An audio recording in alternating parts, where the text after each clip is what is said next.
today, well, actually tonight, we have a real treat for you. Enough with the comedians.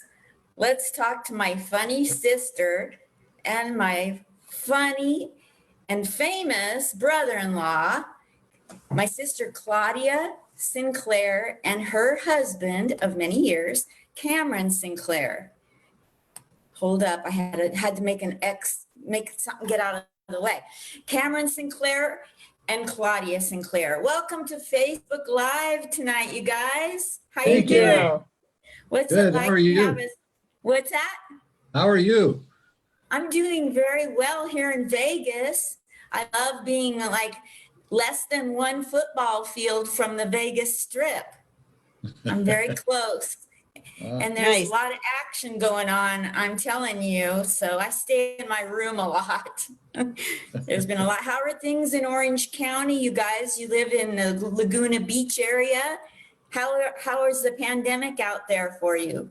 How's that treating you? Well, the beaches are getting crowded again. Our governor said nobody could go to the beach unless they kept moving. And then at one point he picked out Orange County as the one place that should close all their beaches because it was a political move. It was punishment for Orange County being a conservative county in California.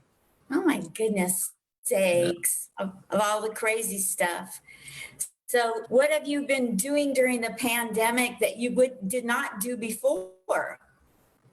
Oh, there's a good question. Because most of the stuff I've been doing is yard work, building things, building walls, walkways, so forth. Those are things that I do anyway. But right now I'm about 1.5 years ahead of schedule. I told you he's funny. We've written jokes together. So Cameron is always out in the yard making things better. You should see someday. Can I get a fresh picture to show the backyard from you later tonight? You've made that yard so beautiful, Cameron. And Claudia stays inside, makes the house beautiful. So you should see the inside of their house. You think the outside's nice. So they don't have any rivalry because long ago, we all went to the same high school and they met and they talked and knew each other. And it wasn't until when? What year? Late in the 90s. 1996. 1996 is when they started talking with each other. We saw each other at a reunion, and then 2 or 3 years later, it started to get serious. And what I love about their relationship, which is there's 2 reasons they're on here. One, about their relationship that's unique that I think everybody could learn from. And number 2, my brother-in-law is famous. So that makes me almost famous, like LinkedIn, I'm once removed from being famous. So when you got together and started seeing that things were developing as a relationship, you had this unique approach. Can you 2 describe what it is I'm alluding to, please? Take it, Claudia. Well, in 1999, when we started talking, we decided that we had a laundry list of things we would and wouldn't do again. And we pretty much have adhered to that. So we were very open and honest about our desires. And we went through a book, Men Are From Mars and Women Are From Venus, which really helped a lot. Now, we would listen to those tapes when we would be on a road trip somewhere. We'd listen to the Mars and Venus tapes, and then we would pause it if we had a question for the other. I thought it was really instructional for both of us. And at one point, my favorite point, Claudia pushed the tape, paused it, and said, "You need alone time?" And I said, "Yeah, you just heard John Gray. He said all guys need some alone time. I'll be back." The important thing he said is to tell your woman, "I'll be back." But what he didn't realize is that a lot of men need their alone time. He just thought he needed alone time. He didn't know mankind needed it too. Wow. That's true. I don't get out much. So I've been around you a lot and you've seen me go through relationships like water, and you don't need to add to that part. It speaks for itself. I'm still single. And, and, you know, throughout the years, you've had such wise advice about getting to know somebody slowly and meeting them, meeting their relatives. So, you know, we didn't have the most calm, serene family life, Cameron. So when you met our family, what did you think about entering into a lifetime with the family we had? Well, I was actually surprised anybody survived. Although, you know, your dad had a great sense of humor. Uh, you know, Freddie has his own kind of sense of humor. You have, of course, your sense of humor. Claudia is mostly into slapstick. She thinks things are funny if somebody falls over. And But, not funny if she does. yeah. I'm reminded of the time that Claudia introduced her boss. You know, her boss down here in Orange County was going to be in Portland. So they all went to dinner, the whole family, George Pelton, that kind of thing. So when he got back, I said, "What'd you think of that?" And he said, "Claudia came from that group?" He couldn't quite believe it. But anyway, you asked what's going on differently. You would be surprised to know that your sister is actually cooking things now, baking things. You may have heard her say many times that if Costco doesn't freeze it, I don't reheat it. That described her cooking. But all this time, she actually bought flour at the grocery store. No. And that Really? wasn't easy to find. No.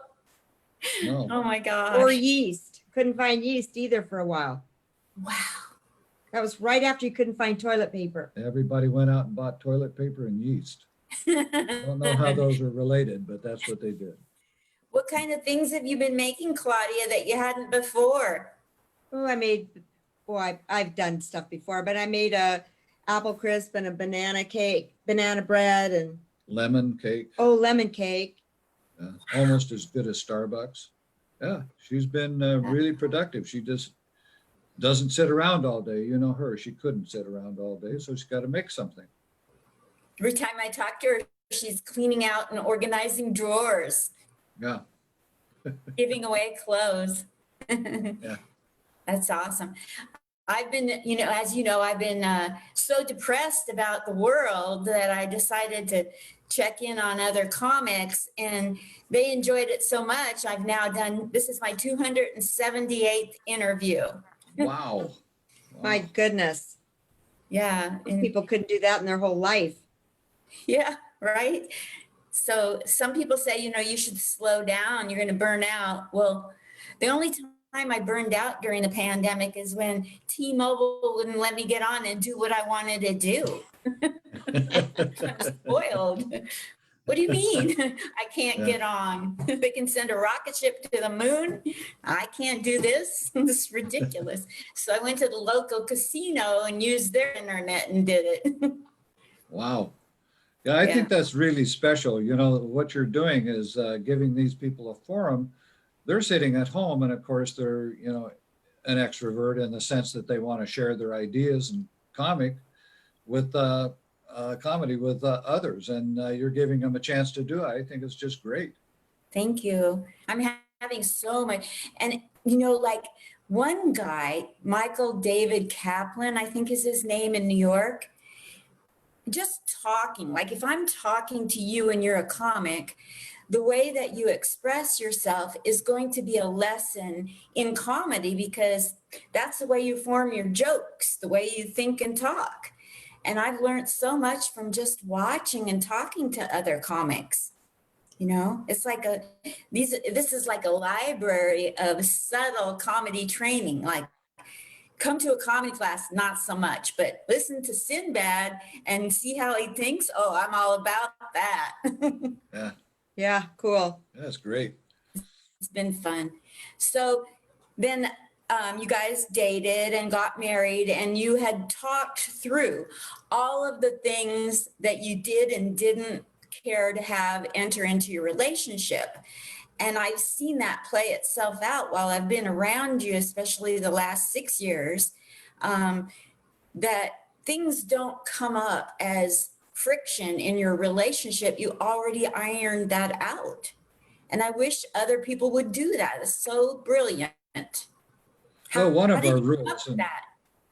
one of our rules, and one of the best rules, was that if something's bothering me and I don't say anything about it, then it's my fault. So it has to come out, or I can't fume about it. If Claudia's doing something, you know, putting this thing in the wrong place or moving that over there where I can't find it, then I have to say something, or it's my fault that there's a problem. So that works pretty well. It really increases our communication and, you know, the clarity of that communication. We have to say, you know, what the problem is, what the solution is, you know, and we'll compromise usually in her favor. I've seen you both stay so calm through so much, you know, and that's really a testament to what you're talking about. Did you come up with that theory amongst your, just in a vacuum between the two of you, or was that in the Venus Mars book? I think we came up with it ourselves. We had actually my good friend Dick Cooley, who you knew, had several rules of relationships, such as whoever cooks the dinner does not touch the dishes. We were roommates in college, and that was his first rule.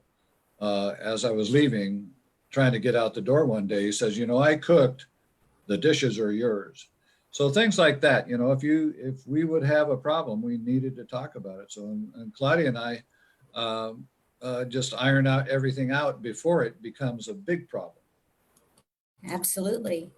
And I know Worked well. Claudia throughout the years has given me advice to, you know, don't jump into a microwave relationship, get to know somebody slowly over a year, all 4 seasons. And I'm like, yeah, but relationships don't last that long. Then they weren't meant to. One of these days, my ship is going to come in. I just know it. Just don't miss it. Yes. Don't be at the airport when the ship comes in. So let's go to Cam. Cam, you in high school were the guy that every girl wanted to flirt with. You were the star. You were the one that could do anything that you wanted to do with sports, football, basketball. What else? I don't know. Baseball. Let's talk about your high school time being super famous in high school before you even got to the U of O. I was surrounded by a great team. David Douglas was the largest high school, and I read today that it's still the largest high school in the state of Oregon at 3,100 people. So we had so many more people than other high schools and so many more people to choose from. And we were really blessed with the right mix of, you know, the farm boys who were great linemen, wrestlers. We were wrestling champs that year too. So anyway, it's really all about teamwork. It's everything that those guys could do. Like my dad said one time, he says, well, you get 5 yards before you're ever hit. Well, I work hard for those. I have to lean forward. Yeah. But, yeah. And speaking of your father, he was no slouch either. He overcame a lot and became a famous opera singer. Is that correct? Do I have that right? Opera singer. Yeah. His first starring role was in Pirates of Penzance at age 22. Still have the article from the Oregonian. He took lessons every Saturday from the time he was 15 years old, on and on. I mean, he was really good. It was embarrassing for us as kids when, you know, the neighbors would open their windows on a Saturday morning to listen to him practice in the shower. Opera. And we're trying to listen to Elvis Presley and Beatles and so forth. And he told us, he sang at churches and so forth. And he said, I have my own groupies. They just all have blue hair. Meaning old. Nowadays in Portland, it's the young people with the Smurf hair. That's true. Things have changed. So then you go on to, you get lettered 9 times in high school is what the internet said. Is that correct? Yes. Okay, and then you go out and you're in the trophy cases at the high school. You know, we've carried, Claudia and I have carried in boxes of your trophies for the high school. You had so many, they couldn't put them all in the case. And so then you go on to college and you knock it out of the park in basketball and football. You're on the wall, the Hall of Fame walls for both basketball and football. How do you do that, Cam? How do you do that? I think, and I look at athletes, and of course we have grandchildren now that are looking at being athletes, and I just love to play ball. I would, on a Saturday morning, I'd be up at Cherry Park Grade School throwing a baseball against a wall so that I could catch it because I couldn't find anybody. I think it's just a matter of really loving what you do so much that that's all you do. You just practice all the time. I love practice as much as game. So I think that's a short answer to how do you do those things. And of course, you're coached by great people. And David Douglas had some great coaches in basketball and football. Marv Hebert went on from David Douglas and won a couple of national championships out at Mount Hood Community College. He was just a precision, practice, the right way, practice perfect. And so we had great coaches, great teammates, support of the school, and just everybody was behind it at that time. There was no, diverse opinions about where people should be spending their time in the classroom or on the field or in music. It was clear that they let kids do what they love to do. And David Douglas turned out some great talent. Dennis Gassner has won some Oscars, been nominated several times as an art director. And Lindsay Wagner, became famous as Wonder Woman. Famous physics people. I mean, just an awful lot of talent came out of the school at that time. And Claxton Welch, you played football with him and he went on to the Dallas Cowboys. Yep. Claxton got a Super Bowl ring with Cowboys. He had a really long career. Claxton was a great runner, but he had a guy ahead of him at Dallas that played all the time. And so Claxton didn't go through the normal 3 or 4 year lifespan of a running back in the Cowboys. I think he was there 9 years, 8 or 9 years he was with the Cowboys. That's a long career for a running back. But he lived there, did a great job. Others playing at Oregon, I got to play with Ahmad Rashad, who came to school as Bobby Moore and left as Ahmad Rashad, who, by the way, is the only person ever in the Pac 8 at that time, then 10 and 12. He carried the ball for over 1,000 yards one year, and then another year he was a pass receiver for over 1,000 yards another year. The only person to have ever passed 1,000 yards in both running and passing. My goodness. So he was great guy to see come along. Danny Fouts was there. I played ball with a guy named Jimmy Smith. We called him Yazoo because he was from Yazoo, Mississippi. And he was the best defensive back I have ever seen. He broke his neck in preseason in the NFL, so he never had a career. But he was taken 4th in the draft that year, which was the highest a defensive player had ever been taken by the NFL. So sorry to see Jimmy Smith, but I thought I'd mention his name because he would have been super famous as a NFL player. Wow. And so you I don't know if people understand the gravity of getting on the wall of fame at University of Oregon.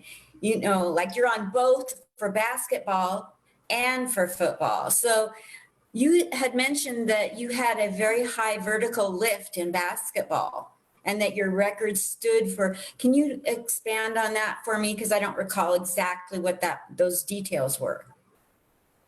A vertical lift. You mean jump? Yeah. How can a guy jump?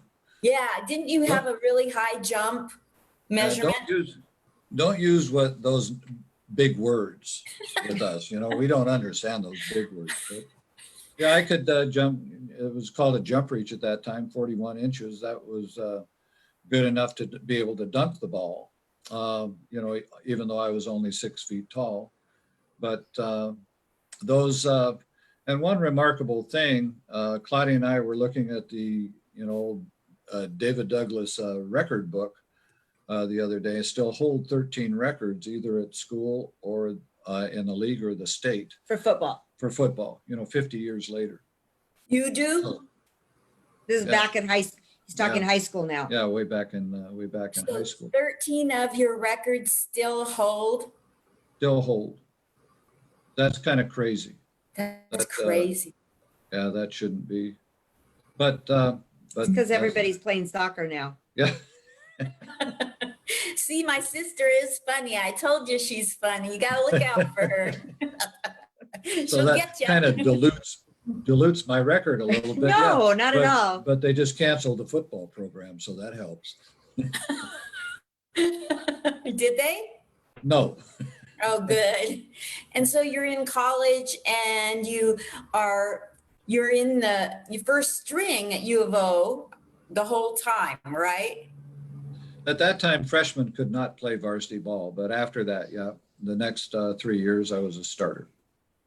What was it like being, like so famous in college and famous to this day? What's that been like? Well, it doesn't mean any money for me. I keep going asking people for money because I was famous, and they keep saying, well, you're not famous to me. See you later. So it's nice to be recognized. It's nice to, have the relationships that were built around that. Success kind of attracts other people. So you build some friendships that, pretty much last forever. And last fall, I saw a lot of those people. So it was fun to do that. But anyway, ultimately you end up, I don't remember many people I went to class with, but I remember everybody I played ball with. Yes. So let's talk about last fall. You're wearing a shirt that says honorary captain. Which means that at the beginning of the first game of the season, 2019, you did what? I went and stood on the field, and they give your biography, and Claudia takes pictures of me on the Jumbotron and shares them on Facebook. And I say, how do you do that? Because that's the extent of my technology. But anyway, it was fun. One of the more unique things is there's no such thing as more unique. It's either unique or not.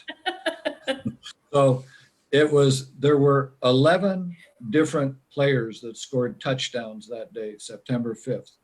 That's, 11 different players. First of all, how many times does a team score 11 touchdowns and score 77 points?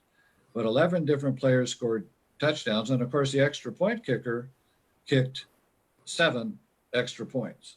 So he 11 extra points. So he was the leading scorer of the 12 people that scored. So it was really unique. I told the coaches, if they ever need 77 points again, invite me up, Get Phil's private jet and I'll come up here. We'll get 77 points. That's hilarious.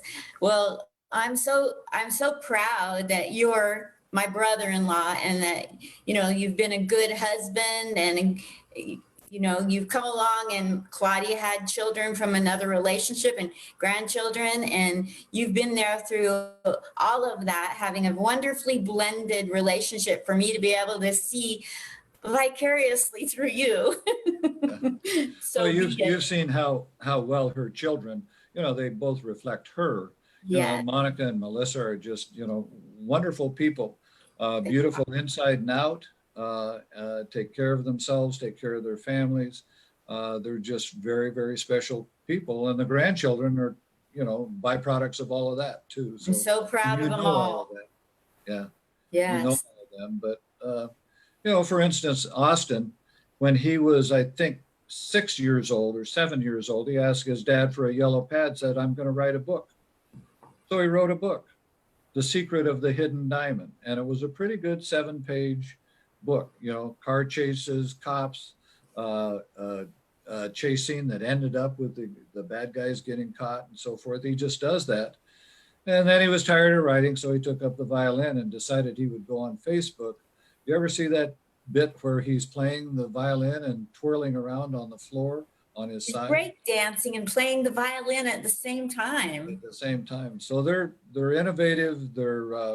They know they're loved, and they're going to be loved if they make a mistake. So they're not afraid of making a mistake. So they go ahead and do whatever they want. Wow. And just great kids. Yes, absolutely. And they have a great aunt too. Yes, they do.